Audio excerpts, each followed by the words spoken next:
diving straight into the brand new 2026 Quebec work permit policy. Look, if you've been tracking Canadian immigration, you know the landscape shifts literally all the time, and keeping up can feel like a full-time job. But today, we're breaking down a massive update for temporary foreign workers in Quebec. We're going to cut right through the complex legal jargon and make this crystal clear. Let's start by talking about the elephant in the room, that incredible stress and anxiety of waiting for permanent residency while your legal working status is just ticking closer and closer to expiration. It's a terrifying limbo, right? You've built a life, you have a job, you're contributing to the economy, but the administrative gears are turning so slowly, and the calendar is definitely not your friend. You're left wondering, am I going to have to stop working? Will I literally have to leave the country? Well, this brilliant new policy acts as an absolute lifeline. It's a bridge designed specifically to keep you working while your paperwork gets processed. So instead of being stuck in that dark cloud of uncertainty, the Canadian government has introduced a time-limited public policy aimed right at supporting temporary foreign workers in Quebec who are caught in this exact transition phase. We've got some very specific legal guidelines to get through today, so here is our roadmap. First, we'll look at the immigration bridge itself. Then, exactly who qualifies, the catch you need to know about, the LMIA exemption, and finally, why this all matters. Okay, starting with Section 1, the Quebec Immigration Bridge, a time-limited public policy. I really want to emphasize that time-limited part right out of the gate. This is not a permanent change to immigration law. It's a highly specific temporary measure. So this policy allows eligible folks who are waiting for their CSQ, that's the Quebec Selection Certificate, to actually get employer-specific or closed work permits during the processing time. If you're already in the pipeline for a CSQ, this means you don't have to pack your bags when your current permit runs out. You're given a legal pathway to maintain your right to work tied specifically to your employer, while the government finalizes the whole permanent residency application. Like I said, this is strictly time-limited. It runs from March 13th to December 31st, 2026. The policy officially goes live on March 13th for new applications, but keep your eyes on that end date, December 31st, 2026. The window closes right there, and authorities actually reserve the right to terminate it even earlier if they choose. So timing is absolutely everything here. Moving right along to Section 2, who actually qualifies? We're breaking down the 3 scenarios. The government hasn't just thrown the doors open to everyone. They've meticulously categorized 3 specific buckets that you need to fit into. But actually, before we even look at your specific permit situation, there is a baseline requirement. You absolutely must have been invited and submitted a demand for selection under the PSTQ. That's Quebec's Skilled Worker Program. If you aren't on this specific path to PR, this policy simply doesn't apply to you. But if you have your PSTQ invitation and your CSQ application is in, let's look at the 3 scenarios where you become eligible. Okay, scenario 1. This is the most straightforward.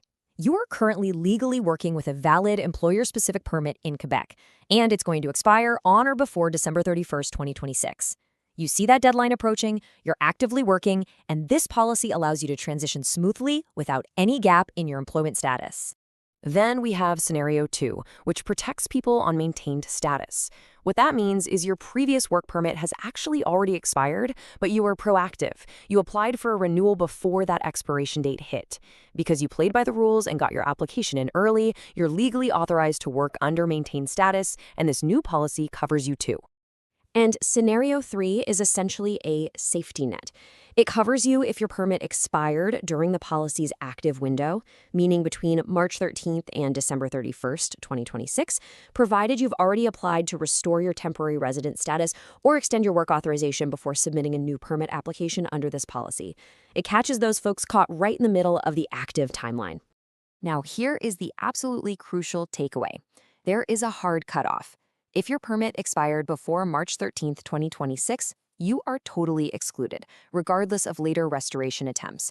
The government is drawing a very firm line in the sand here. If your status lapsed before the policy's launch date, this specific bridge is unfortunately closed to you. Which brings us to Section 3, the catch, or the key requirements to cross the bridge. Because, it's never as simple as just raising your hand, right? The government has designed these specific conditions to ensure market stability.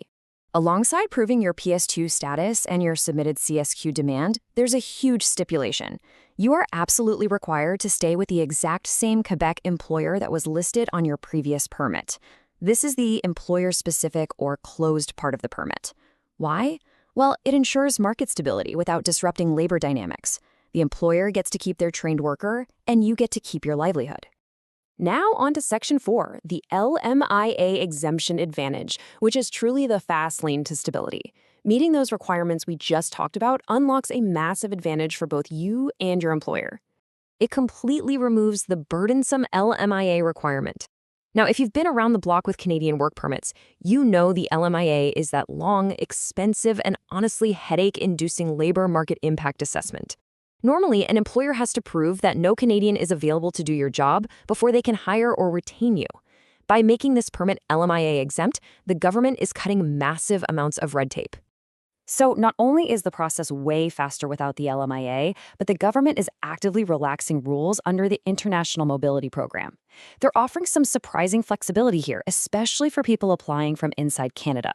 In some very specific scenarios, they're even offering leniency on previous compliance issues or sometimes even unauthorized work. It really shows a genuine intent by the government to clean up administrative backlogs and just get people working legally. Let's wrap things up with Section 5, why this policy matters. We need to zoom out and look at the macro perspective for Quebec and Canada, because policies like this, they don't just happen in a vacuum. They are strategic moves designed to solve larger economic and demographic puzzles. With the PSDQ becoming the main pathway over the old Quebec Experience program, the government desperately needs to help businesses retain their trained talent. Quebec's businesses have invested so much time and resources into these skilled workers. Losing them simply because a piece of paper is taking too long to process in a government office, that is terrible for the economy. This policy directly tackles workforce stability. So it's a massive win-win. As a worker, you get to maintain your livelihood, avoid career disruption, and dodge that financial panic. And on the flip side, the government gets to balance its immigration levels. They can successfully convert temporary integrated workers into permanent residents without throwing the entire labor market into chaos during the waiting period. Ultimately, this is a vital bridge. It ensures the economy doesn't just bleed capable people simply because they're stuck in an administrative waiting room.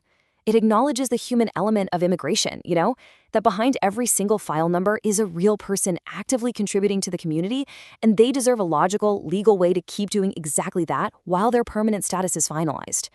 Which leaves us with a pretty big question to ponder. As Canada continues adjusting its long-term immigration targets, will this successful Quebec model inspire similar pathways across the rest of the country? If this bridge effectively retains talent and stabilizes the local economy without a ton of administrative burden, we just might see this become a blueprint nationwide. Thanks so much for joining me for this explainer today. Keep learning, stay curious, and I'll catch you on the next one.